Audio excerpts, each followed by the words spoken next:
molhar um pouquinho aqui.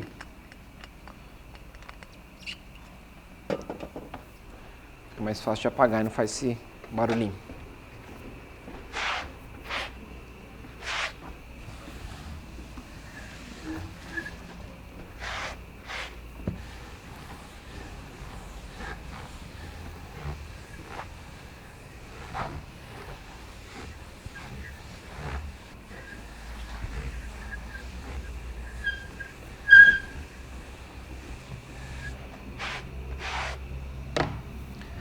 Ó, quando a gente fala, né, das substâncias e tudo mais, a gente pode fazer algumas classificaçõezinhas, né?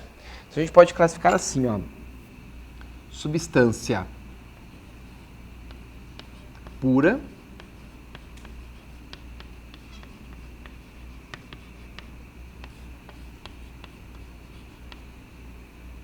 e misturas.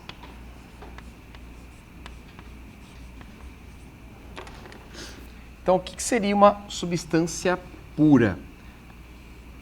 Aqui, a gente vai analisar o seguinte, é a substância dentro de um sistema de análise. Quer perguntar? Não, aí ainda não. Não, ainda não, pegar mais à frente, tá? Aí a gente já vai colocar depois, aí já vai misturando tudo, né? Mistura pH, ácido, base, equilíbrio, tal, vai misturando, tá?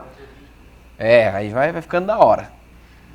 Mas vamos lá, ó. Não se assustem não, tá? Quando fala às vezes algum nome que de repente você não lembra, não fique tranquilo, é só um nome que a gente vai aprender, vai relembrar tudo mais. Substância pura significa então que dentro do seu sistema de análise, por exemplo, vamos supor que minha garrafinha fosse o meu sistema de análise. Se eu tenho lá dentro dessa garrafinha um tipo de substância, então um tipo de substância,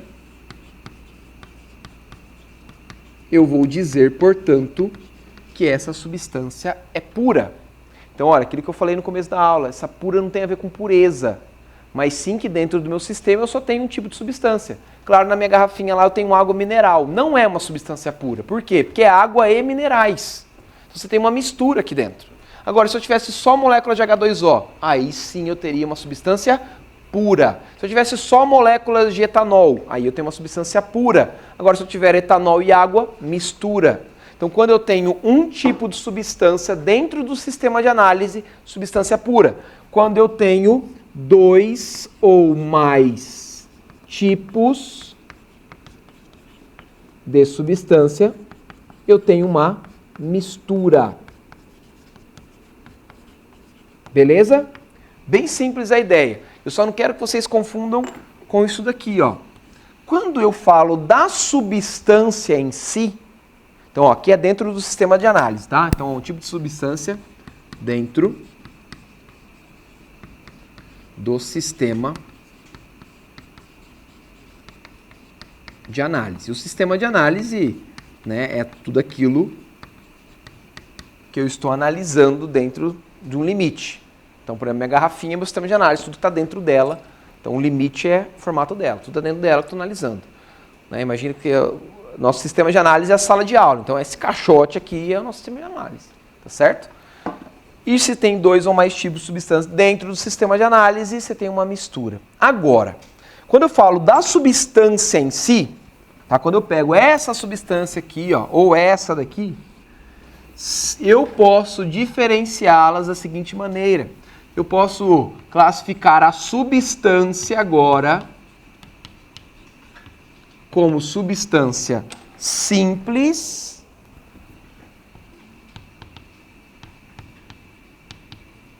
e substância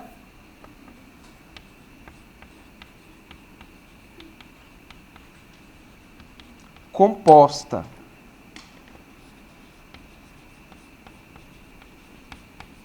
Isso aqui é muito simples, só que gera uma confusão danada, tá? Então, ó, tomem cuidado, tá? Então, quando eu estou falando desse tipo de substância, estou falando da molécula. É que o que acontece? Por que eu coloquei substância e não molécula, então? Porque se eu tivesse só átomos de hélio, o hélio ele não se liga a ninguém. Ele é um gás nobre. Então, o próprio átomo é a própria molécula. Então, se eu tivesse átomos de hélio, a substância é hélio. Certo? Agora, se eu tiver moléculas de água, que é a junção de dois átomos de hidrogênio com um de oxigênio, formando a molécula de água, eu tenho a substância água aqui dentro. Então por isso que eu acabei colocando substância, porque ou eu posso ter moléculas ou eu posso ter átomos representando a substância. Por isso que eu não coloquei só moléculas lá, tá certo? Então essa substância em si, analisando ela, eu posso classificar como simples ou composta. Ah tá, mas o que seria isso? O que seria uma substância simples e o que seria uma substância composta? Quando a substância, ela é formada. Então, ó, vou até colocar assim, ó, a molécula é formada pelo mesmo elemento químico.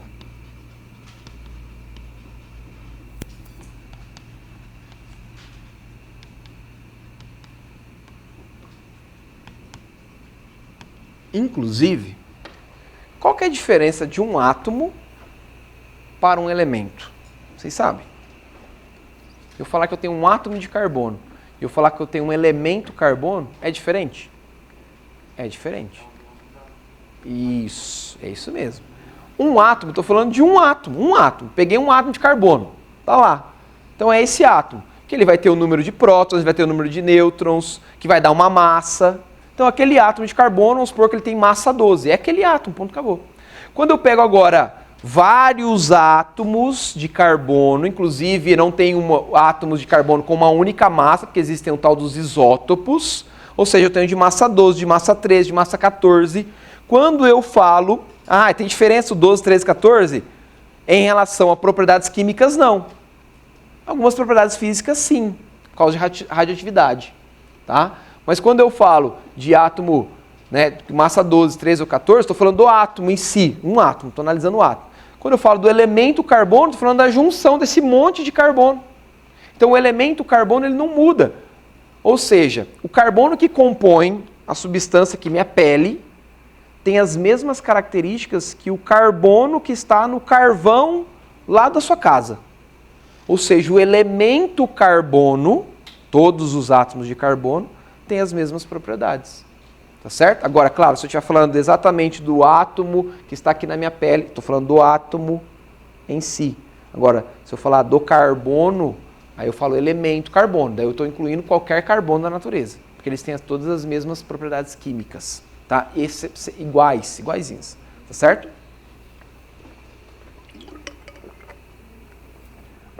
Então, uma substância simples é quando ela é formada pelo mesmo elemento químico. Exemplo, gás hidrogênio. Só é formada por átomos de hidrogênio, ou seja, pelo elemento hidrogênio. Quando eu pego gás oxigênio, então eu só tenho aqui, ó, átomos de oxigênio. Quando eu pego o carbono, então, por exemplo, na conformação alotrópica, que chamamos de grafite ou grafita. Então eu tenho no grafite aí do seu lápis, só tem átomos de carbono. Então é uma substância simples. Eu tenho outras conformações, inclusive, para esse carbono. As mais famosas são grafite e diamante. Isso aqui é conformação alotrópica, tá? Alotropia. Então você quer dizer que o diamante que eu tenho na minha joia, que eu ganhei, que foi caríssimo, ou que eu comprei de presente, é a mesma coisa que o grafite da minha lapiseira? É igual. Se você colocar no fogo, os dois pegam fogo. Só que é claro, a forma como eles estão conectados, ligados entre si é diferente. O que dá propriedades físicas diferentes. Daí, para a substância. Porque uma coisa é, o elemento carbono tem as mesmas propriedades químicas. Só que as propriedades físicas da conformação grafite ou grafita é uma. Então pode ver que ele não é translúcido, né? Não deixa passar a luz, ele é fosco. Né? Você passa ele no papel, ele facilmente é quebrado, é riscado. Né? A gente diz então que quem risca é sempre o mais duro, quem é riscado é o mais mole. Então quando você passa o grafite no papel, quem risca é o papel, quem é riscado é o grafite. Eu sei que é estranho, ninguém vai falar isso, pelo amor de Deus, né? Vai soar como um cara doido. Né? Como assim, velho? Né? Mas quando eu passo o giz no quadro, quem está riscando é o quadro, quem está sendo riscado é o giz. Por quê? Porque o giz ele é mais mole, o quadro é mais duro. Tá? Na mineralogia, se você perguntar para o professor de geografia, ele ia falar sobre isso. Então você vai analisar a rocha mais dura, né, a mais mole, você risca uma sobre a outra. Então aquela que risca é a mais dura, que é riscada é a menos dura. O diamante, por exemplo, a conformação do carbono, né, que monta aqui a alotropia do diamante, torna ele a substância natural mais dura da natureza. Então se você passar o seu diamante em qualquer canto, ele vai riscar. Ele vai riscar outra coisa. Ah, passar no metal, vai riscar o metal. Tá? Não é à toa que o diamante é usado na broca do dentista, tá? Nas brocas, inclusive, até para perfurar, né, o solo. Do quê? Disco diamantado? Tá. É broca diamantado, já ouvi falar disso aí. Eu não conheço muito, mas eu já ouvi falar. Né? Por que eles colocam isso? Porque se você ficar colocando metal como broca, ele vai raspando e eles têm às vezes as densidades parecidas e vai gastando. Aí você coloca a ponta ali, né, da broca de diamante, muito mais resistente, tem uma durabilidade muito grande. Né? A maquininha do dentista, quando ele vai lá no seu dente com aquela maquininha, a ponta geralmente é diamante. Tá? Porque ele é o mais duro. Né? Eu sei que é estranho falar que quem risca é o papel, mas é só para vocês saberem que na mineralogia, em questão de rocha, é assim que é dito. Tá? Claro que ninguém vai ficar falando, risca aqui, risca o papel no meu lado. Nada a ver, né? É muito estranho, né? Mas enfim, isso aí é alotropia. Tá? Outro momento, eu até falo um pouco mais dessa alotropia aqui. Né? Porque a ideia principal é só fazer a divisão primeiro em substâncias simples e composta. Tem outros exemplos, inclusive, de carbono, tá? O grafeno, o nanotubo, o fulereno, tem um chamado Q-carbono, que é novo, foi descoberto agora em 2015, se eu não me engano, tá?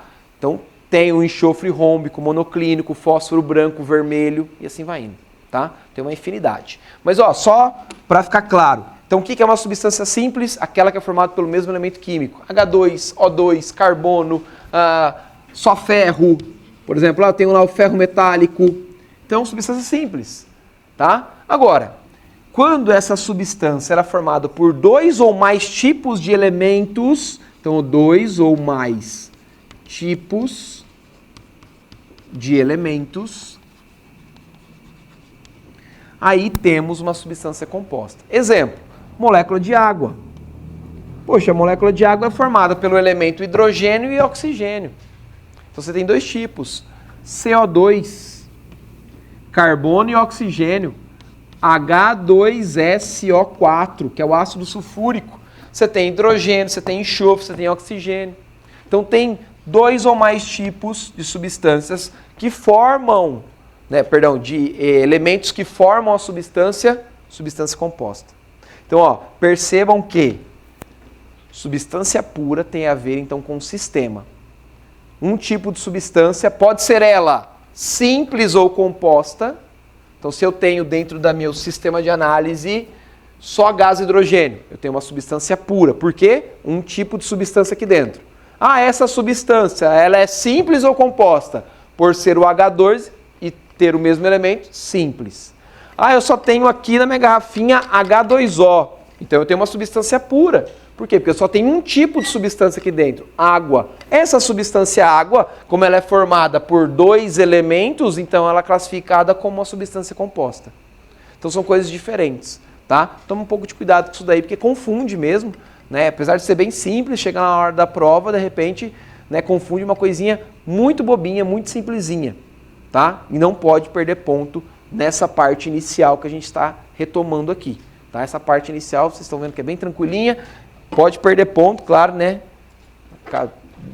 Eu acho que nunca aconteceu de alguém acertar 100% de qualquer vestibular, né? Então, perder ponto você vai em alguma coisa, né, que perca naquela questão difícil, né? Agora, nas facinhas, não dá não. Beleza? Bom, continuando, como é que eu sei...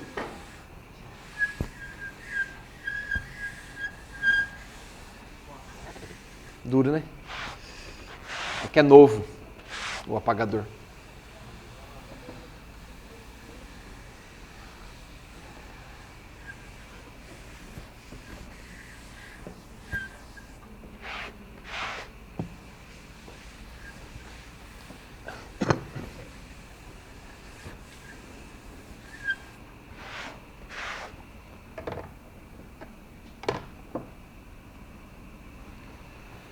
Vou até aproveitar aqui. Já que a gente está fazendo essas classificações, eu posso classificar o sistema. Tá? O sistema. Como? Homogêneo.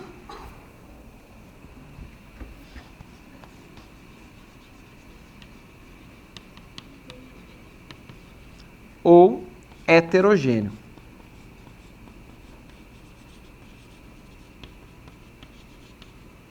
Cara, e cuidado, ó, tem uma pegadinha aqui que é comum de aparecer, tá? Seguinte, por que eu coloquei sistema e não coloquei mistura? Porque eu posso ter uma substância pura, um tipo de substância só, como um sistema heterogêneo. Nossa, mas que jeito? Né? Porque, olha, como é que a gente vai classificar? O que seria um sistema homogêneo? Aquele sistema que apresenta uma fase. Tá, mas o que é fase? Porção homogênea. Porção igual. Então, por exemplo, se eu tenho um copo com água, você está vendo uma única coisa. Você está em uma única porção, uma única fase. Portanto, ali é um sistema homogêneo. Agora, se eu coloco água e óleo, eles não se misturam, forma fases. O óleo fica em cima, a água embaixo, você está vendo o quê? Porção do óleo, porção da água. Duas fases, duas porções você está enxergando. Portanto, você tem um sistema heterogêneo. Duas ou mais fases. A ideia é bem simples, né? Mas eu posso encontrar, portanto, um sistema homogêneo tanto numa substância pura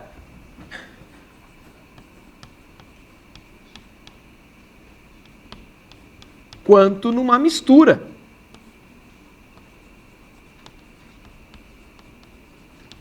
Exemplo. Poxa, uma substância pura, claro que na maioria dos casos, né, ela vai ser um sistema homogêneo. Poxa, só tem um tipo de substância, só tem água, uma única fase. Só tem o etanol, uma única fase. Só tem uma barra de ferro, você está vendo uma única porção, ferro. Então, muito simples a ideia de que substância pura é um sistema homogêneo, que apresenta uma única fase. Só toma cuidado aqui que eu vou mostrar um exemplo que cai direto. Agora, misturas, tá? Para que a mistura apresente aí um sistema homogêneo, você tem que ter o que chamamos de solução verdadeira.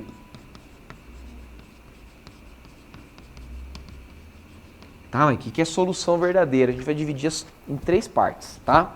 Eu tenho solução verdadeira, solução coloidal, ou só coloides, e suspensão. Qual que é a diferença dessas 3? Tamanho da partícula. Espera lá, então. Quando a gente mistura alguma coisa, tá? A gente mistura alguma coisa, você sempre vai pegar o soluto e vai adicionar no solvente, certo? Estou falando soluto e solvente porque a gente está acostumado com esses nomes. Então, o soluto, por exemplo, sal de cozinha em água. Soluto é o sal de cozinha, água, o solvente, maravilha.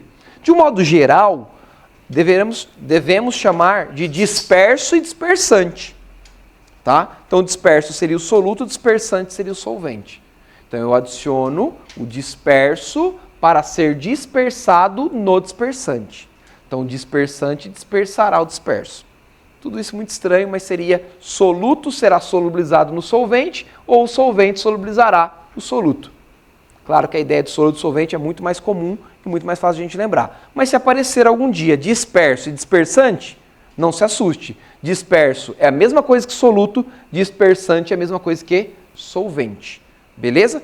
É que a palavra soluto e solvente a gente deve usar aqui apenas, ó, solução verdadeira. Tá? Agora, solução coloidal e suspensão, eu deveria usar disperso e dispersante. Então, se cair uma questão de solução coloidal, pode ser que apareça disperso e dispersante. Aí você fala, nossa, mas eu nunca ouvi falar essa palavra. Soluto e solvente. Mesma ideia, velho. Tranquilinho, tá? Só lembrar, né, ó. Disperso no dispersante.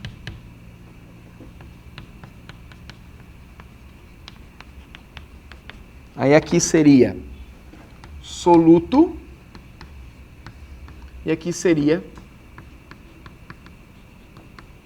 solvente. Ficou apertadinho aí, né? Calculei bem o espaço. Beleza? Então, só essa ideia. Tá, mas qual que é a diferença das três aqui? Tamanho da partícula, tamanho do meu soluto, tamanho do meu disperso. Aqui, ó, para uma solução verdadeira, esse disperso vai ser um tamanho aí muito pequeno, menor que 1 nanômetro. Poxa, 1 nanômetro, 10 a menos 9 metros, é muito pequeno. E na solução coloidal, o tamanho dessa partícula já é maior, fica entre 1 e 1000 nanômetros. Então você tem uma partícula um pouco maior. E já na suspensão, essa partícula é ainda maior, maior que 1000.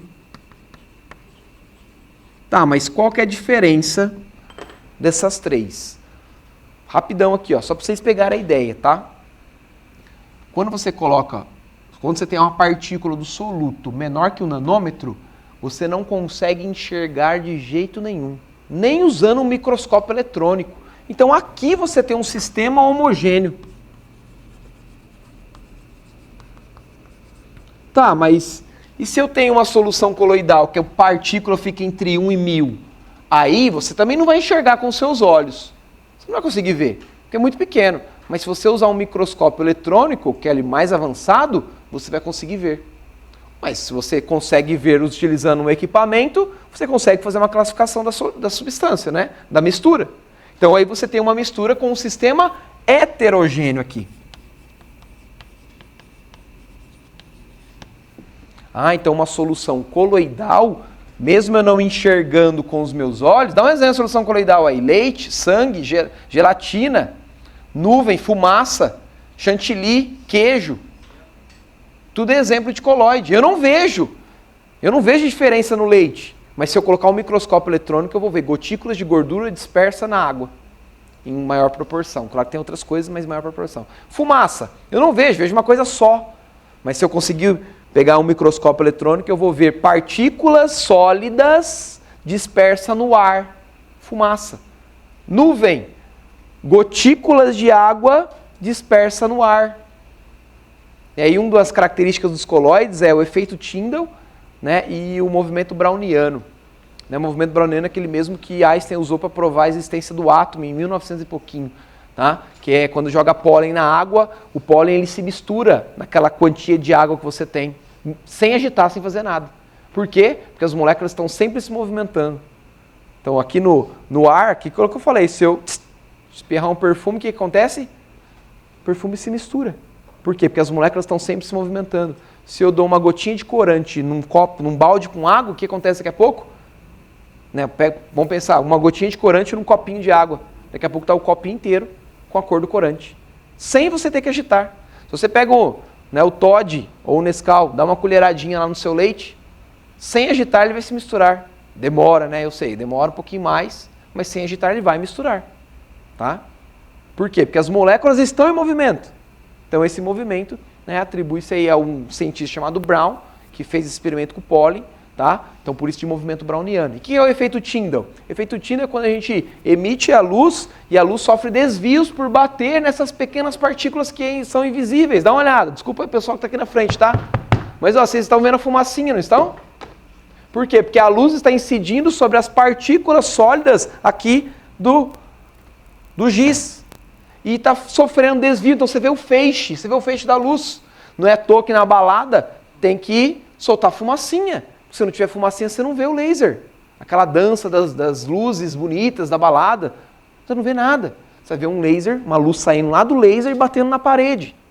Você não vai ver o feixe dele. Esse feixe só é perceptível porque a luz bate nessas pequenas partículas, sofre desvio. Então você vê um feixe.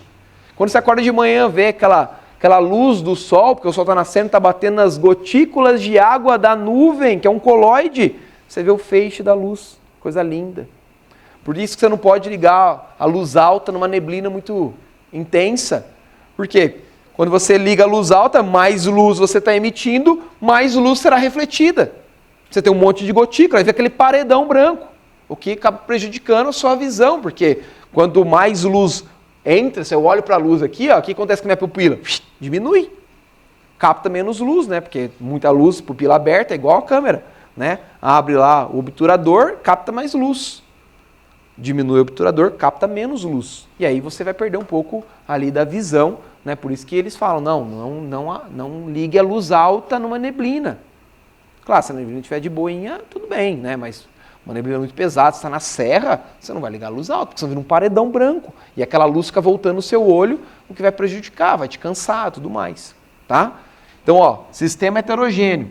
Beleza? Por quê? Porque você pode usar um microscópio eletrônico. E o maior que 1000? Claro, aí já é heterogêneo, porque com um microscópio simples você já consegue observar. Às vezes até com os olhos mesmo a gente já faz a diferenciação. Exemplo, água turva. Então, ó, exemplo de suspensão. Água com terra. Sabe aquela água turvinha? Que às vezes você nem percebe que tem a terra ali. Mas se pegasse um microscópio simples, você ia ver.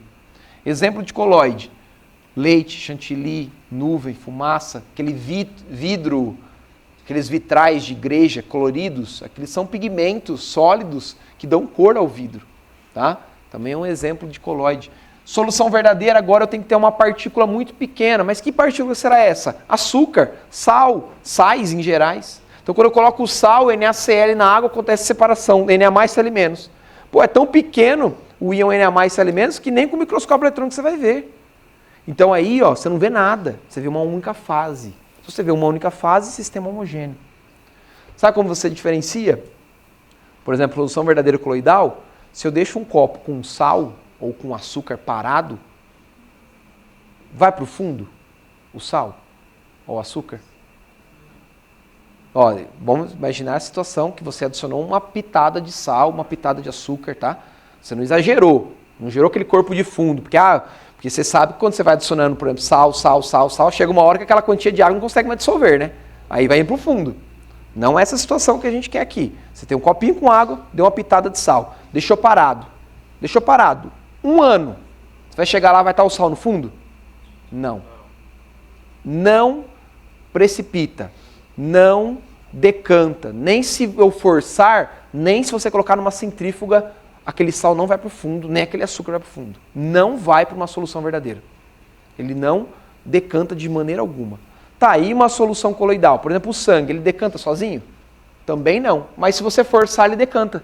Por isso que o cara tira o seu sangue, coloca lá na centrífuga, que é aquele movimento lá que fica jogando as partículas mais densas para o fundo do frasco, na hora que você tira, tá lá os glóbulos vermelhos, né, o plasma separadinho. Que aí o cara vai fazer, e o soro, o cara vai fazer o exame. Tá? Então, um coloide você consegue forçar a separação, a decantação, usando uma centrífuga. Tá? Porque ele sozinho também não decanta. Agora, se eu deixar água com terra parada, daqui a algumas horas já está tudo no fundo. Por quê? Porque ele acaba decantando sozinho. Então aqui é espontânea decantação, aqui é forçada decantação e aqui não acontece de jeito nenhum. Tá? Filtração. Só para aproveitar aqui, estou empolgado, né?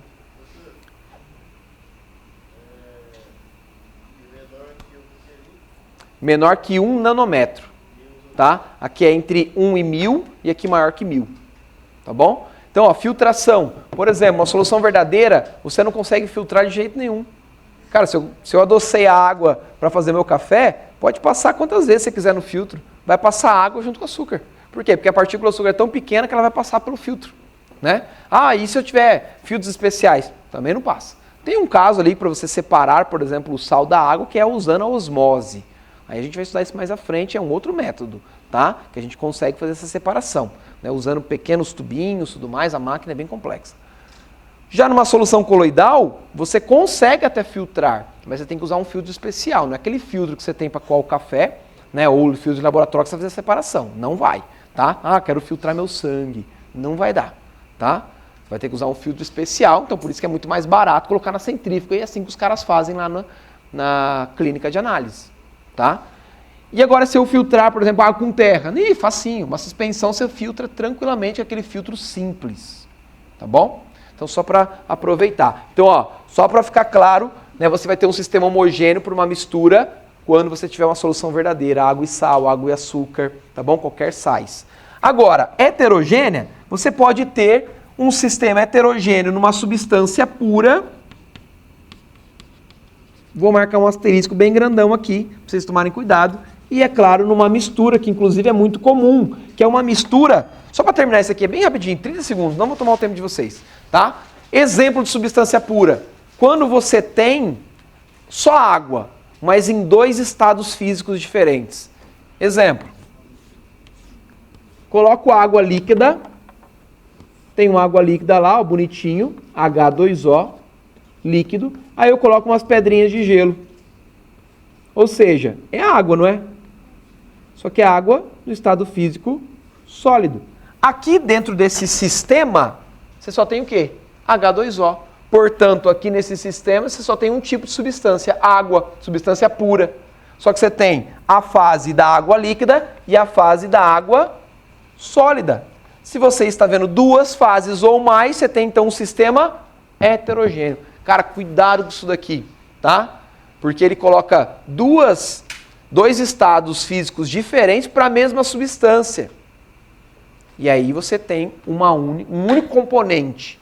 Aí no caso do sistema um único componente, aí você tem uma substância pura, beleza? E um sistema heterogêneo. E é claro, mistura, quando você tem misturas heterogêneas que não se misturam. Por exemplo, água e óleo, exemplo clássico, água, pedra, areia. Então você tem a porção da pedra, a porção da areia, a porção da água. Você tem aí mais de uma fase, sistema heterogêneo também. Beleza, galera? Valeu, grande abraço. Até semana que vem.